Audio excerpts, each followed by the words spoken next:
Horror Coast to Coast is a movie review podcast featuring strong language, horror film spoilers, and discussions of violence, gore, and disturbing subject matter. Listener discretion is advised.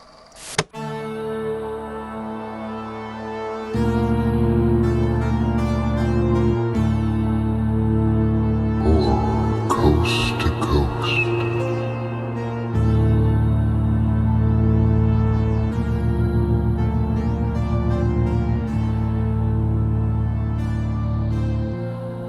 Welcome to Horror Coast to Coast, where we review horror movies from opposite sides of the continental U.S. From the monster-stocked woods of New England, I'm Brian. And contemplating the different sizes of canine teeth in California, I'm Michelle. And this week we're talking about The Monster from 2016, directed by Bryan Bertino. A divorced mother and her daughter are terrorized by a creature in the woods after their car breaks down on a stormy night, forcing them to confront their strained relationship as they fight for survival. Yep, that's what happened. Yeah, and I don't know how I feel. Immediately, my brain was like, what is this casting? What is going on? Because immediately what strikes me is the age difference between these two actors.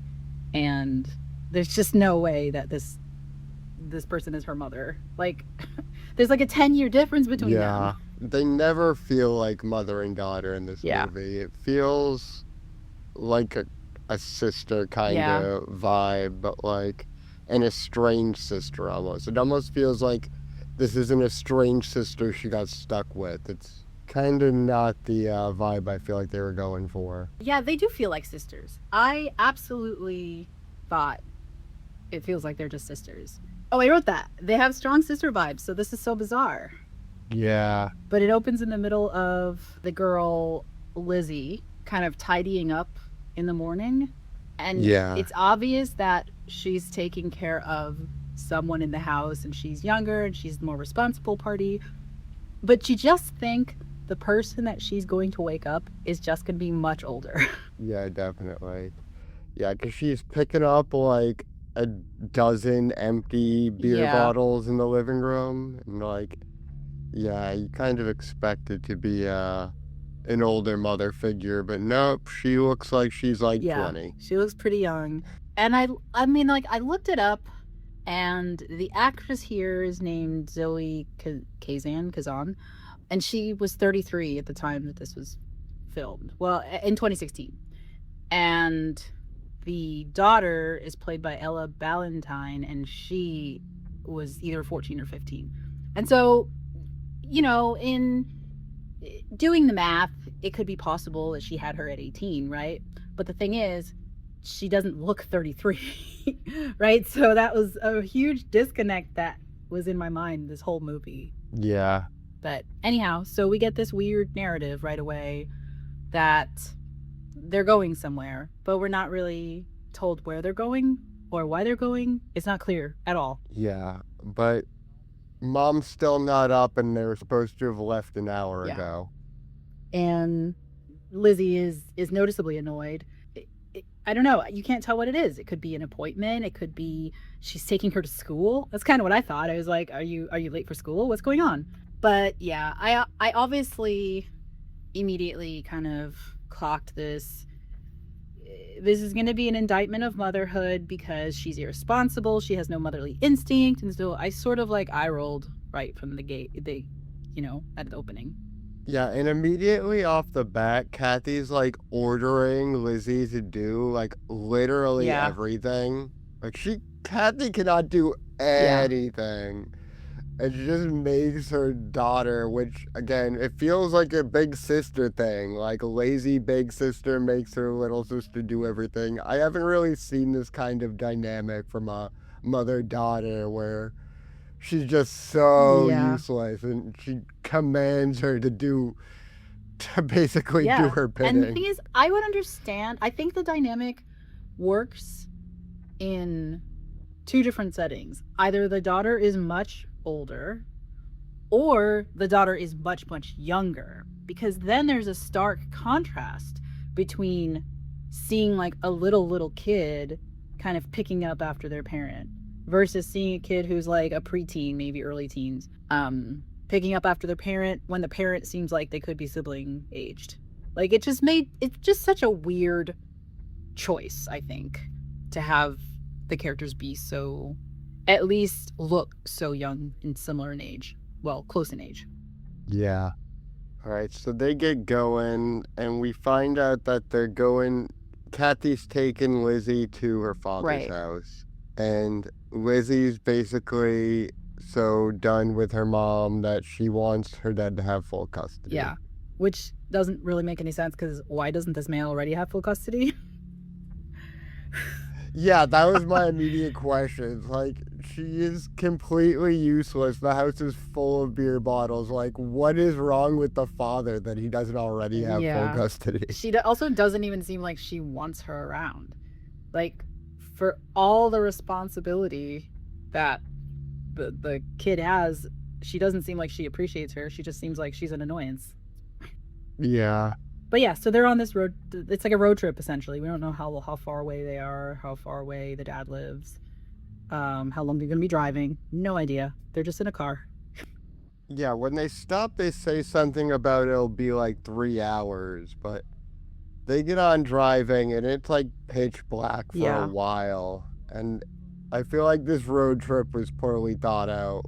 Maybe it's just because Lizzie couldn't drag Kathy's ass out of the house until like noon, but got dark real quick. Yeah, it gets dark and then it starts raining. Yeah, and then basically like something unclear happens and she swerves, and then she swerves back and she sees a wolf, and then they crash. And that's essentially the setting of the movie for the rest of the movie, is them crash. Yeah. Also, we forgot to mention that this opens with a little kid narration, sort of in the style of Weapons. And so I was like, okay, what is this big mystery that's going to unfold? And I think it kind of took a little bit longer than my patience was okay with for it to get to it. Because like Weapons starts and it hits the ground running. All these kids disappeared and boom, here we are in the middle of it, right? Yeah. But this was like, there are monsters you may not know, and then takes forever to get to a monster. Yeah. Yeah, so they examine the wolf and they see it's like all cut up, and she pulls like a giant tooth out of it. Yeah. And that's a little weird too. And Kathy's a little like unfazed by how massive this tooth is. Yeah. But that's a little unclear too, because the wolf is standing there a little bit bloodied when she swerves.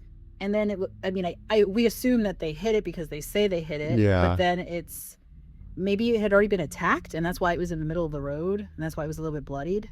And then they hit it, and that kind of is icing on the cake for that wolf. Yeah, that's kind of the conclusion they come to down the road, that it was already attacked. Yeah, so they see the car is all messed up, so they have to call an ambulance and a tow truck. And I think she makes Lizzie do all that. Calls her dad. Lizzie's the one with the phone. That's what I couldn't understand.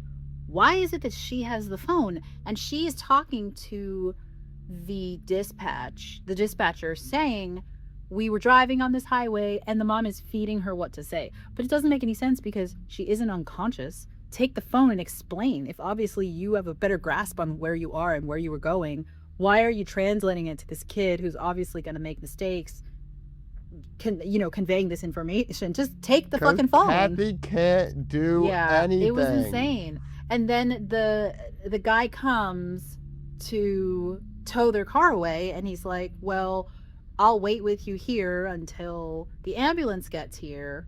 And because I guess she hurts her wrist in the accident when she swerves. And he says, oh, put your stuff in my car so that, I can hook your car up. And then when the ambulance comes, you can move all your stuff to the ambulance. And eventually she's like, oh, we need the phone for something. And she's like, go get it. And I'm like, wait, I'm sorry, what? You're sending your kid out there to get the phone? Just get up and go get the phone. Like, I mean, yes, you're right. She can't do anything. It's ridiculous. Yeah, it was really ridiculous. like really pathetic and kind of like I don't know. She was obviously unlikable, and I think that was the intent. Yeah, well, definitely. But yeah. But also, at this time, Lizzie notices that the wolf is gone. Right. It's like, Mama, where'd the wolf go? Yeah. And then I don't actually remember why they needed the phone a second time. When she says, "Oh, you need to go back get the." I think she was making Lizzie call her dad. Oh, right, to tell him what happened. So at this point, the tow truck guy does like a ton of work on the car for some reason. It's just like, he says it has a broken axle, but then he pops the hood and he gets under it and he's doing all kinds of stuff. I'm like, just hook it up and tow it. It's busted. You're not the mechanic, you're the tow truck guy. Like, what? Yeah, I don't know what that was about either. And that cost him his life because he gets friggin' mauled by the monster. Yeah. Meanwhile, they're in the car screaming, turn around, and I'm like, he can't even move. What is turning around gonna help? Yeah. How's that gonna help him? Oh man. Yeah, that's after like his detached arm jump scares them and lands on the window. Yeah. So he's like crawling around with one arm and they're saying turn around. I'm like, what are you talking about? And they won't like let him in the car. Oh yeah, because they're still wary of him as a strange man, right? But yeah. He's got his arm off. I know. I mean, you can sort of see their rationale is like, oh, we don't know you, but also something outside is scary, and you know, we don't have any discerning adults in the car. Yeah. You know, we're a couple of scared children and we don't know what to do. That was basically what was going on. And then in between all of these scenes and all of the actions, we get these very, I think they were very like jerky, non sequitur flashbacks. But when you take them all together, they sort of put together this backstory that they were trying to, that the director's trying to get us to understand. And I was not here for it at all. I was very impatient with this. There's one scene where they're standing in a garage going back and forth, and she's yelling at her to get into a car and your play's going to start, and she's like, I don't want to go. And Yeah. you know, I empathize with that. I've been there. I've been like, it's time to go, and Katie's like, I don't want to. You know, I've been there. But then they just start yelling profanities at each other. Yeah, Kathy's just like, fuck you, fuck you, It's fuck you. It's so insane. one-sided, too. It's Yeah. just like, don't talk to me like that. It's- And their mom's just like, fuck you, fuck you, fuck you. It's so Crazy. insane. Yeah. And then she leaves, and then Lizzie is like, well, fuck you too. Yeah, she's like, you can find your own ride to the play. Like, she's going to the play her daughter's in without her. Yeah. Which is like, that is an insane level of petty. Yeah. So that's the first scene we see, and we're like, okay, I get it. They have had some fights, and the mom has some problems. I get that. Then we get the next scene, which is her sleeping. Kathy's sleeping on the couch, and Lizzie comes up to her with a knife to her face and is like, I hate you. I hate you. And I'm like, oh my God. Okay. And then we have another scene where Lizzie's hiding because she's hidden the keys from Kathy and her boyfriend, and they're both like searching the house frantically for the keys because they're trying to get to the store to get more booze, I guess. And then in the end, the boyfriend comes down and is like, give me the keys. And then, it's just very, it just felt, that whole scene just felt very basic to me. And also this kid doesn't look, that's a play from like a 6-year-old. Like, I don't want mommy to drink anymore, so I'm gonna hide the keys. Like a 15-year-old, I feel like, I don't know, maybe there's just something going on, because I did actually think that she felt a little too young. Like her persona was young, even though she maybe was like 14. She was sort of... Well, she's carrying around a dog that sings like Wheels on the Bus. Yeah, and I don't know, maybe it's like she's trying to hold on to her childhood or something, but while she has all this responsibility for her mom, she's also kind of acting really young. So yeah, in this scene, I'm just like, I don't get what's going on. She steals the keys, the boyfriend's mad, and then they get the keys from her, and in a very obvious I'm about to slap you scene, Kathy stands over Lizzie and hesitates way too long before she clearly is gonna fucking slap her, and she slaps her. Yeah. But yeah, I had very little patience for that storyline, and I have other thoughts about why it kind of bothered me, but let's go on. All right, so Jesse the tow truck guy gets mauled, and then the ambulance finally shows up.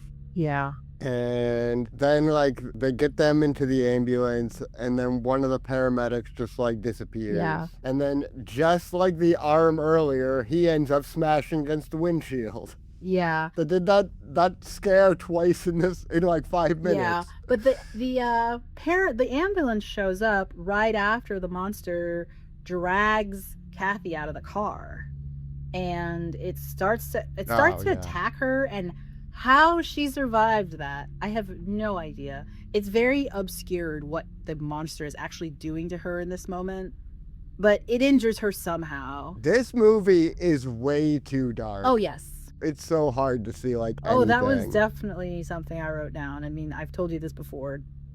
Movies are just too dark. It just gets very frustrating. But yeah, you can't tell what the monster's doing to her. But, feasibly we can see she gets further injured. And as the ambulance comes up, the lights shine on the monster and it runs away. And so, then they scoop her up and they start to treat her wounds and things like that. But why does that lady kick the window out? That's what I wanted to know. Because she's trying to kick the guy's corpse off of it? Just start the car and drive away. I don't know. It seems very... Yeah, I don't know. Very crazy. But yeah, the other AMT gets back in the car. We get the second, bloody thing smashed against the window, the windshield. Yeah. And then she freaks out and kicks the window out. I don't get it. Yeah. We also get our second car crash. Right. So yeah, after she kicks the window out, Kathy's like, okay, we're leaving, gets in the seat, and obviously the ambulance still functions, so she drives it away. And as she's driving, the monster essentially T-bones her. Yeah. Now it's just the mom and daughter again, and she, like, examines the daughter, and she's like, yeah, you're okay. And she has, like, a giant gash on her head, and I'm like, you're in an ambulance. You could probably find, like, some alcohol and maybe, like, at least clean off that giant gash on your daughter's head. Yeah. But that was her mantra the whole movie. It's okay. It's going to be fine. Everything's okay. She just kept saying those things. And I was like, yeah. Okay, she lives in, like, cuckoo denial land, obviously. So everything will be fine. Lizzie will take care of it. Yeah, essentially. Yeah. It was Anyway, I did think that the effect of the ambulance flipping over was very good. It was done very well. It was like a few seconds of them tumbling through this ambulance as it clearly is like rolling off the road.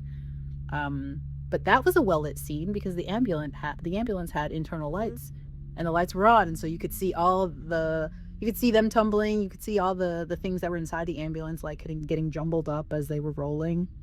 I thought that was very good. It's very disorienting. Yeah. Yeah, so after all that, Kathy starts coughing up blood. Yeah. So she's apparently got, like, some internal bleeding. Right. And she comes to the decision that she's going to die, whether or not the monster gets her. Yeah. So she's going to be a distraction. She tells Lizzie she has to run and go get help. Like, she basically at first admits that she's going to sacrifice herself, but then, like, softens it afterwards. It's like, well, you'll send help. That's the plan. Wink, wink. Yeah. Yeah. She's she's not winning Mother of the Year award. She's not winning Parent of the Year award. That's for sure. No. So she does her, like, grand distraction bit, but instead of running away, Lizzie comes at the monster with a hammer. Right. after. But it's way it's way too late, and Kathy has been thoroughly mauled. And it runs away because she shines a flashlight. Yeah, the hammer apparently didn't really do anything. It was just the flashlight in its face that really pissed it off. Yeah.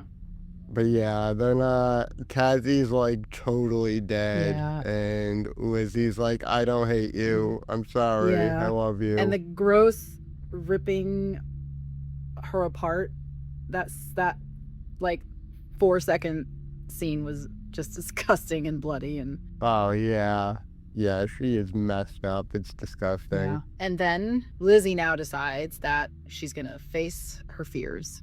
Yep. So she has like the most classic horror movie trope kid plan ever, where she's gonna use a distraction and then ambush it with a hairspray flamethrower. Hairspray and a lighter. Hairspray the lighter, man. We gotta, man, if we ever do like a let's see if this horror movie thing works, the first thing we have to try is hairspray and a lighter. We'll post a little clip. Yeah. So she uses her dog that sings Wheels in the Bus as a distraction, and the monster goes like absolutely ape on it. It's like insane how much this monster is like thrashing at this stuffed dog. Yeah. I don't get it. The song was annoying. I don't know. Because there was a scene earlier where Lizzie like found the wolf and like apologized to it, and the monster just like rises up behind her and just does nothing. And that was a really good scene, actually. It was a really good shot because you weren't expecting it to just come up behind her, and then you're like, oh no, what's gonna happen? And then it just disappears. Yeah, it was a good scene until it did nothing. Yeah. The tension was not resolved there. It just, you made me anxious for no reason.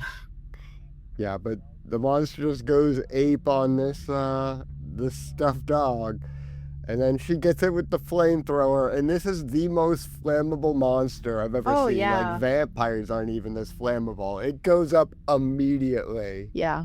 But then Lizzie does double tap with the hammer, finishes it off. And kills it.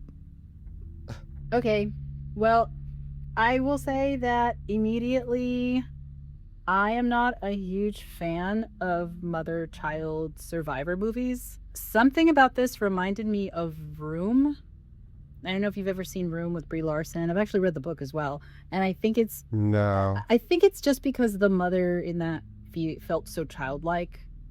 I mean, and there's a good reason for it if you haven't seen it. But that's kind of why this reminds me of that, because the mother was so childlike, and the kid in that movie sort of grows a little faster than matures a little bit quicker than they should have. But I think the only mother-child survivor movie that I've ever really been impressed by is Blood Red Sky. You never saw this? I don't think so. Okay. Well, if you haven't, I recommend that you watch it.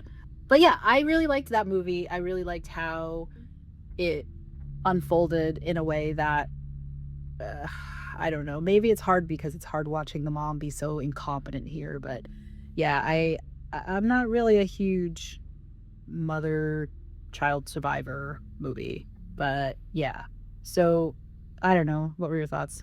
Well, my issue is just that I think I've seen this movie by having seen every single scene of this movie in a different movie. Yeah.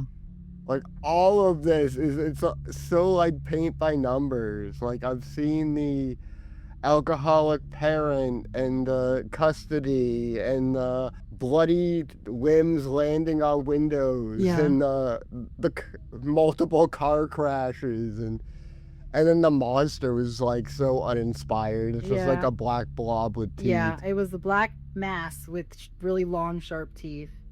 Yeah, I second all of that. And that just paired with like the story, it wasn't like a particularly deep take at these. It was kind of I mean, I've seen it done a lot worse, but I've seen it done a lot better too. So yeah. I mean, the death scene was sad, but that's about all it amounted to. It was like one sad death, and other than that, I was pretty bored by how tropey it was. Yeah, I was underwhelmed as well, and I looked up what the ratings are, and the ratings are pretty high. I think it's got like an 81% on Rotten Tomatoes.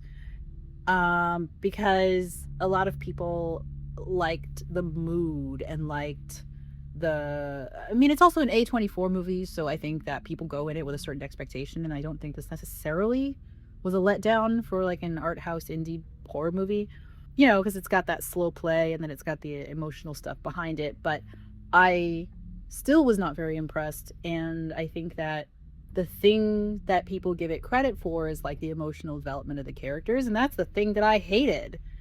Yeah. First of all, I'm inherently suspicious of a man writing a mother-daughter relationship, and I'm sorry, but unless you have a real good reason why you understand the nuances of that kind of relationship, I'm gonna look at it a little bit closer to see, like, is this a bunch of bullshit you're just making up to try to make us think you know what's going on? Like the daughter holding a knife to her fucking mother's throat. Like, yeah, okay, whatever.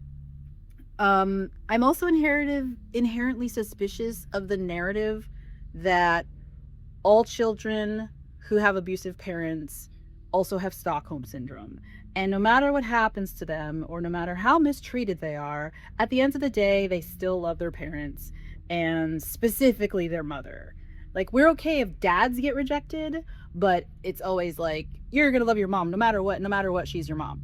And I'm always inherently suspicious of that narrative because it's the dominant narrative that's been fed down our throats, and I think it's fucking stupid and it's bullshit. And yeah, I'm personally triggered by stuff like that. But I'm also suspicious of the narrative that says people can't help but feel love for their abusers, and that as long as the relationship is like sacrosanct in our culture, our society, like a sibling or a parent or a spouse, etc., you can't help but love the person who treats you poorly. And as the viewer, we're supposed to sympathize and forgive them for that. And I get it, in this situation, she's a kid, but I find it a little annoying that, one, we see how her mother treats her and we see how she feels, but then in the end, it's like, oh, she doesn't really hate her because it's her mom. So I don't know. I was very impatient watching all of that unfold. And that's why I was saying, like, all this backstory, I'm not into it. Because it's a very boring and basic thing to hang your hat on. And then at the end, when she's like, there's a little flashback to her saying, you're going to be so much better than me. Everything's going to be all right for you. And I'm like, no, she's probably going to be in therapy for years. She's probably likely going to fall into either drug use or alcoholism because you've done nothing to help her break the cycle. You're just sitting there crossing your fingers saying, everything's going to be fine. It's going to be great. But like, she has zero evidence that her daughter's just gonna overcome having her for a mother. It's wishful thinking, it's self-serving, it was just very annoying to listen to. So I think that was the thing that I connected with and hated, I think. Yeah. Yeah, Kathy was just the worst. Like, they didn't give her any, like, redeeming qualities or anything to, like, make her relatable. Yeah. And also, she kind of looked like Becky Connor, by the way. So I was like, from Roseanne, and I was like, she's about as incompetent as her too. Like, this is insane. But the other thing I noticed, I don't know if you had any thoughts about this, the monster didn't seem to be all that, like, consistent. Like, you couldn't really tell what its motivations were, what the heck it wanted. Was it killing to eat? Was it killing to kill? Like, what was going on? Yeah, there's just nothing to the monster, like, at all. Yeah. It's like, they just don't care. They're like, this is about alcoholism and abuse and that stuff. It's not about the monster, but also there's a monster. Yeah.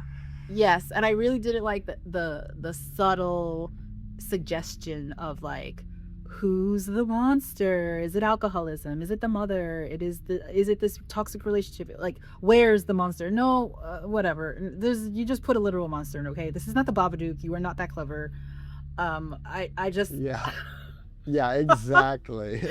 I just felt like... Not the Babadook. So good. Yeah. Yeah, I just had this, like...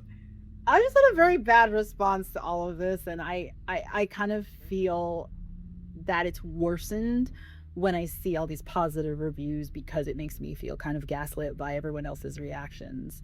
Because I'm thinking, what is it that I'm not seeing? And this was exactly how I felt about Bryan Bertino's other movie, The Strangers. Everyone loves that movie, and I'm like, this is the most, like, bare bones home invasion movie with, like, again, like, every scene I've seen in another movie. Yeah, I haven't. And everyone just loves it, and I didn't get it. Like, I like a little more, like... And, like, with this movie, I feel like if you're gonna put that little thought into the monster, just make it a werewolf. Because everyone knows werewolves, everyone understands them, and everyone likes them. So it's like, yeah, it's a werewolf movie, but it's got, like, a abuse angle. Yeah. And I feel like that's better than, like, oh, it's a amorphous blob with teeth. And there's no explanation about anything about it. Yeah. And I think you're right, because if it was a generic monster, then the focus wouldn't be so much on the monster. It would be on this relationship that I think they're intending the focus to be on. And with a monster like this, the relationship needed to be more compelling, I think, to carry the movie. Yes, I agree. Interesting. Okay. Well, I don't really have much more to add. I voiced my objections pretty vehemently. Yeah. So I don't know. It's just the most, like, middle of the road movie for me. Like, it's so hard to say much about it because, like, I've seen all these things before. They've been rearranged. The monster's boring. The subject matter has been done to death in random horror movies, good and bad. Yeah. Not much else to say. Agree. Are we ready to rate? Yeah, I'm giving it a 2. I am also giving it a 2. Yeah, this is a 2-star movie for me. Sorry about it. Yeah. But okay. I mean, it was decently well made in terms of, like, all the shot composition, editing, and all that, but just so mid. Yeah, for sure. Okay, so we haven't talked about what we're doing next week. Well, I have a pouch here, the pouch of destiny. Oh my if God! you would like to leave our movie choice to the hands of fate. Yes, but let's introduce that. Well, I think I just did. Okay, you could use that clip then. All right. So should I just pick one, or should I pick, like, 2 and we can choose between them? Let's do we'll do 2 to start, but then from then on, after we've been initiated into this process, 1, and we stick to it. All right. So our choices for next week: Bodies, Bodies, Bodies from 2022. Yay! Okay. And the other choice, The Wailing from 2016. Ooh, man.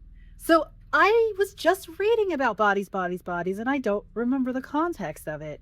Is it an A24 movie? Did I see it on that list? Is that why? I think so. Okay. Then yeah, I've been wanting to see it, so my vote is for Bodies, Bodies, Bodies. Yeah, let's do that. Okay. That sounds awesome. So next week, we'll be watching Bodies, Bodies, Bodies from 2022. Awesome. Very excited. Okay. Until next week. Until next week. This podcast is licensed under a Creative Commons Attribution, Non-Commercial, Share-alike 4.0 International License. For additional information and other media content, visit theferalthread.com. Thanks for listening. Until next week. You should put a drum roll here.